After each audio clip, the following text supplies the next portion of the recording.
Komunikasi perkantoran korespondensi. Menurut Kamus Besar Bahasa Indonesia, komunikasi adalah pengiriman dan penerimaan pesan atau berita antara dua orang atau lebih, sehingga pesannya dimaksud dapat dipahami. Komunikasi bisnis adalah proses pertukaran informasi, gagasan, dan pandangan yang dilakukan dalam dunia bisnis. Berikutnya yaitu korespondensi. Korespondensi merupakan proses komunikasi yang dilakukan melalui pengiriman surat dari suatu pihak ke pihak lain, baik dalam konteks perusahaan, organisasi, maupun individu. Menurut Vinoza 2009, korespondensi adalah kegiatan berkirim surat yang dilakukan oleh perseorangan, organisasi sosial, dan institusi perusahaan. Menurut Kamus Besar Bahasa Indonesia, korespondensi adalah prosedur hubungan sosial yang terjadi dalam suatu institusi atau perusahaan melalui surat menyurat.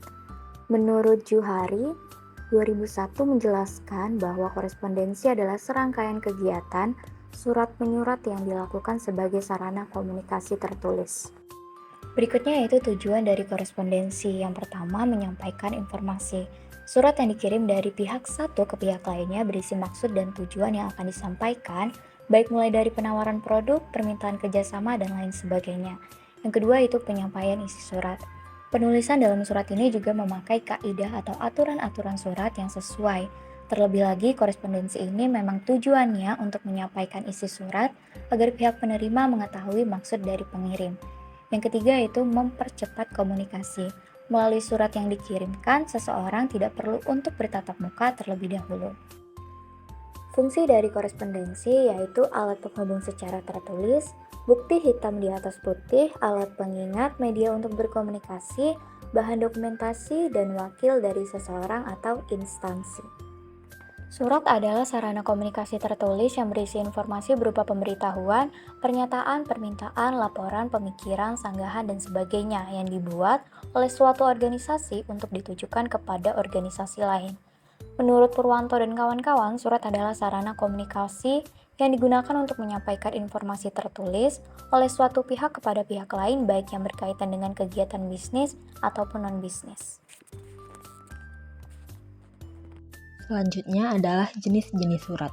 Berdasarkan isinya, surat dapat dibedakan menjadi 3. Yang pertama, surat dinas, yaitu surat resmi yang digunakan instansi untuk kepentingan administrasi.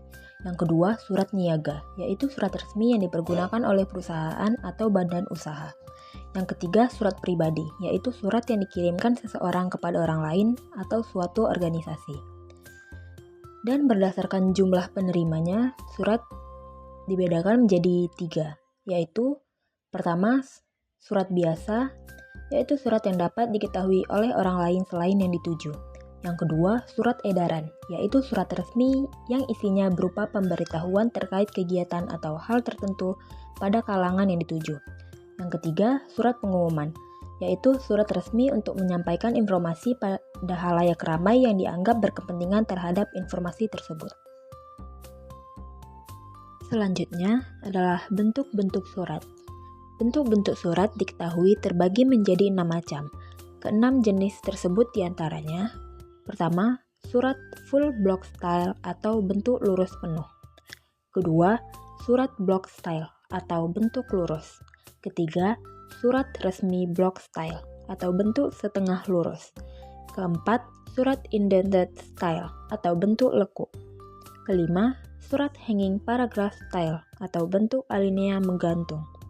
Keenam, surat official style atau bentuk resmi. Selanjutnya, cara membuat surat. Berikut adalah beberapa struktur yang harus ada saat membuat surat. Pertama, kepala surat atau kop surat. Menunjukkan identitas pengirim seperti nama perusahaan, logo, alamat, nomor telepon, dan alamat email.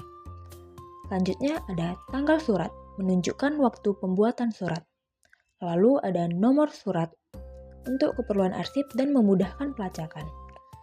Selanjutnya ada lampiran yang menyebutkan jumlah dokumen yang disertakan bersama surat. Lalu ada perihal atau hal yang berisi ringkasan singkatan mengenai isi surat. Selanjutnya ada alamat tujuan yang berisi nama dan alamat lengkap penerima surat. Selanjutnya, salam pembuka. Contoh dari salam pembuka adalah dengan hormat atau kepada yang terhormat. Lalu ada isi surat. Bagian inti surat yang menyampaikan maksud dan tujuan, yang menggunakan bahasa yang jelas, singkat, padat, dan sopan. Lalu ada salam penutup. Contoh dari salam penutup adalah hormat kami atau terima kasih atas perhatiannya. Dan yang terakhir adalah tanda tangan dan nama lengkap, yang berisi tanda tangan dan nama lengkap pengirim serta jabatan. Selanjutnya adalah korespondensi elektronik. Korespondensi elektronik adalah komunikasi digital yang dilakukan dengan menggunakan teknologi informasi. Berikut beberapa teknologi informasi yang digunakan dalam korespondensi elektronik. Pertama ada Gmail, kedua Yahoo Email Service, ketiga iMail, empat Inbox.com, dan yang kelima Windows Live Hotmail. Selanjutnya adalah manfaat korespondensi elektronik. Berikut adalah beberapa manfaat dari korespondensi elektronik. Pertama, kecepatan komunikasi. Pesan dapat dikirim dan diterima dalam hitungan detik, mengurangi waktu yang dibutuhkan untuk pertukaran informasi. Kedua, akses global. Memungkinkan komunikasi lintas negara dan benua tanpa terpengaruh oleh batasan geografis. Ketiga, efisiensi biaya.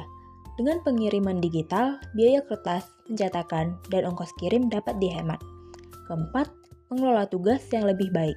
Surat elektronik memungkinkan pengguna untuk mengatur pesan, memprioritaskan tanggapan, dan mengelompokkan berdasarkan subjek atau proyek. Kelima, interaksi fleksibel. Pengguna dapat berkomunikasi dengan berbagai cara seperti melalui teks, gambar, atau video sesuai dengan konteks dan kebutuhan komunikasi. Selanjutnya adalah etika berkirim surat elektronik dalam korespondensi. Berikut adalah beberapa etika berkirim surat elektronik. Pertama, subjek yang jelas. Buatlah subjek yang singkat, jelas, dan mewakili isi pesan. Kedua, gunakan alamat email profesional.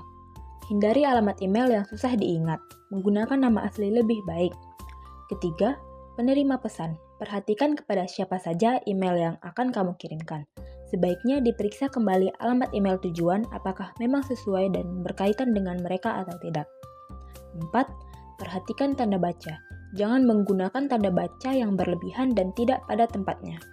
Kelima, budaya dan kebiasaan. Perbedaan budaya setiap orang perlu diperhatikan juga dalam berkirim pesan melalui surat elektronik. Ada orang yang memiliki budaya basa-basi dalam menulis surat, ada juga yang langsung pada pokok permasalahannya. Keenam, balas semua email. Sebisa mungkin balas semua email yang ditujukan kepadamu. Walaupun email yang kamu terima hanya berisi konfirmasi, pengirim surat akan merasa dihargai ketika emailnya dibalas.